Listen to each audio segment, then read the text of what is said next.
हम लोग जो पिछला वीडियो जो पढ़ रहे थे उसमें अनुच्छेद 19 के बारे में पढ़ रहे थे। अनुच्छेद 19 का इस वीडियो में हम लोग पढ़ेंगे अनुच्छेद 19 का विस्तार। हेडिंग डालिए आप लोग, अनुच्छेद 19 का विस्तार। अनुच्छेद 19 का विस्तार। देखिए, अनुच्छेद 19 जिसमें कुल 6 अधिकार दिए गए हैं, जो हमारे मूल संविधान में 7 अधिकार दिए गए थे अनुच्छेद 19 में, और उसमें से एक अधिकार जो संपत्ति का अधिकार था वो 44वें संविधान संशोधन 1978 में उसे हटा दिया गया और अब उसमें 6 अधिकार बचे हुए हैं। अब देखिए, अनुच्छेद 19 के विस्तार में पहला जो चीज है उसमें है जानने का अधिकार। रोमेश थापर बनाम मद्रास राज्य मामले में जानने के अधिकार को अनुच्छेद 19 में शामिल किया गया। जानने का अधिकार मामला था रोमेश थापर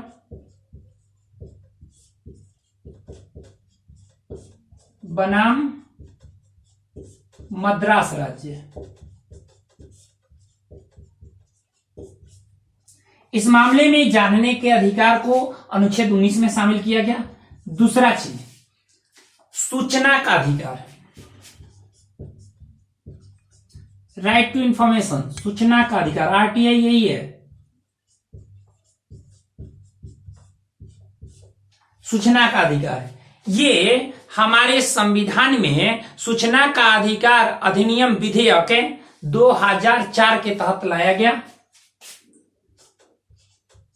सूचना का अधिकार विधेयक 2004 के तहत लाया गया। और तीसरा जो चीज है जिसको शामिल किया गया, यह है राष्ट्रीय ध्वज फहराने का अधिकार। इससे क्वेश्चन कई बार पूछ चुका है, राष्ट्रीय ध्वज फहराने का अधिकार किस अनुच्छेद में है?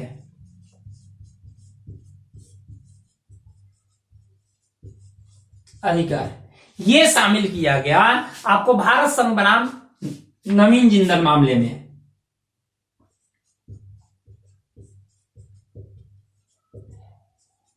बनाम नवीन जिंदल मामला।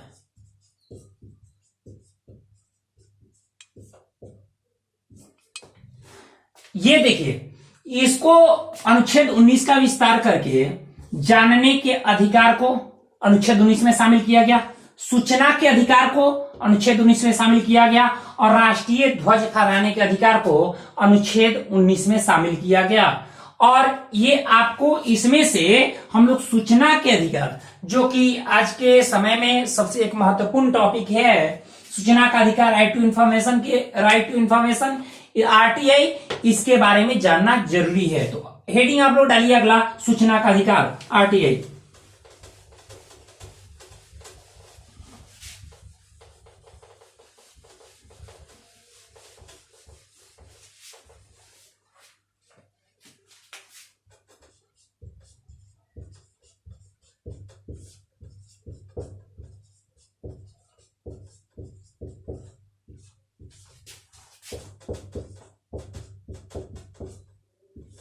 अब देखिए क्या है इसमें। अगर मान लेते हैं कि हमारे यहाँ हम लोकतांत्रिक राष्ट्र में रहते हैं और लोकतांत्रिक राष्ट्र में लोकतंत्र की जो परिभाषा दी गई है, लोकतंत्र की सामान्य रूप से जो परिभाषा दी गई है, उसमें कहा जाता है कि जनता के लिए और जनता के द्वारा चलाया जाने वाला शासन।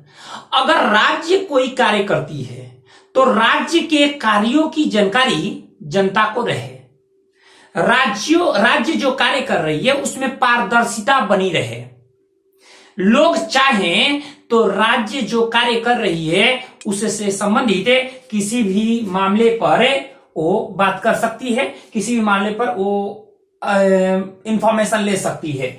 इसके लिए सूचना का अधिकार अधिनियम 2004 के अंतर्गत 2004 लाया गया, जिसे 2005 में पारित किया गया तथा इसे पूरे देश में लागू कर दिया गया। अब देखिए, ये पहला नंबर, पारदर्शिता, लोकतंत्र में पारदर्शिता स्थापित करने के लिए आप कह सकते हैं लोकतंत्र में पारदर्शिता स्थापित करने के लिए, पारदर्शिता स्थापित करने के लिए।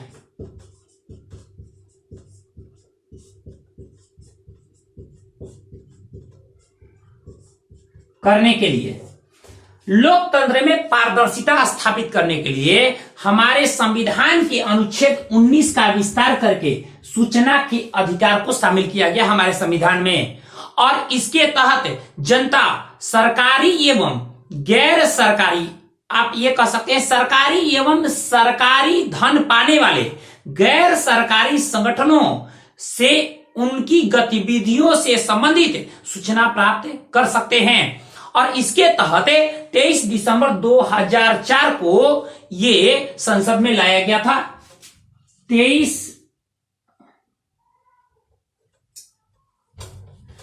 इसको लाया गया कब? 23 दिसंबर 2004 को संसद में लाया गया।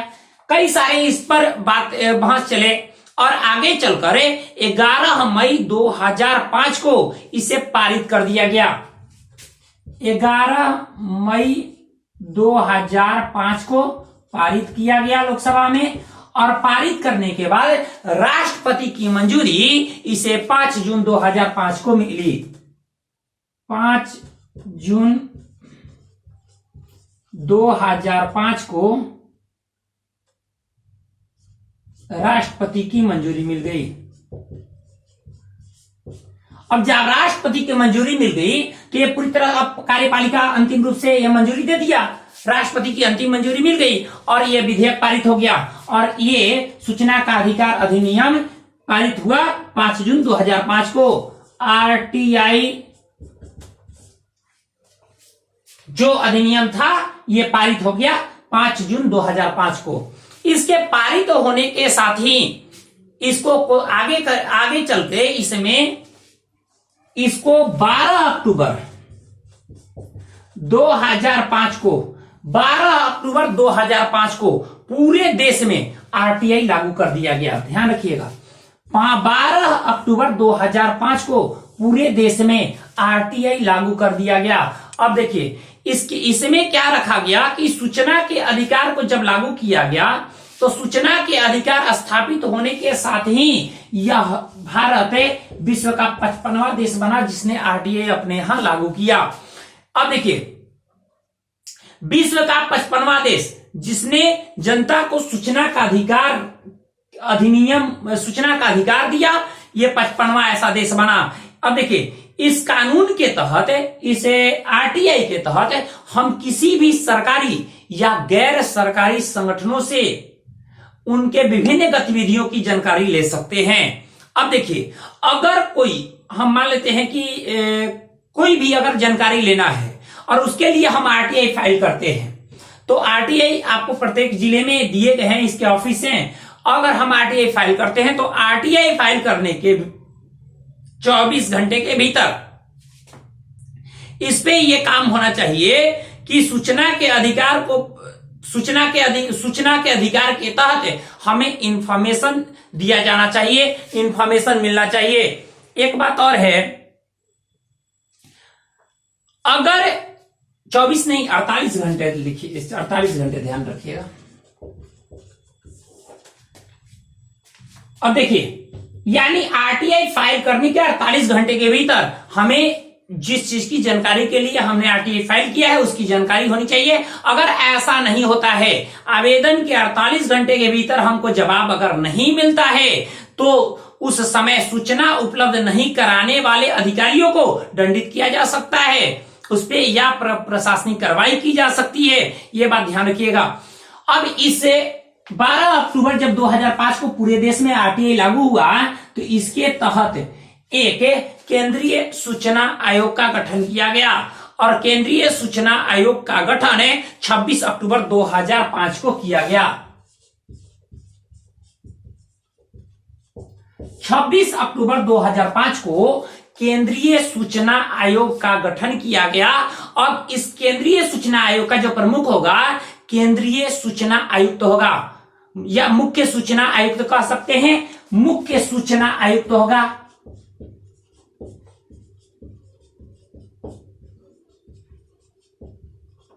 मुख्य सूचना आयुक्त।